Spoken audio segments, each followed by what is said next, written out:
का आप लेकिन चढ़े छे पुल पर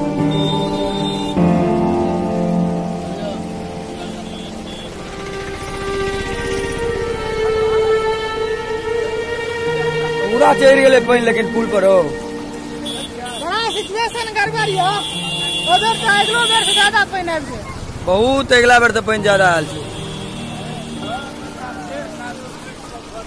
जय हो कमलेश्वरी मैया की जय। पानी चढ़ गेल रहो बहुत चढ़ गेल रहो सागर अब बीच में तो और चढ़ गेल छे।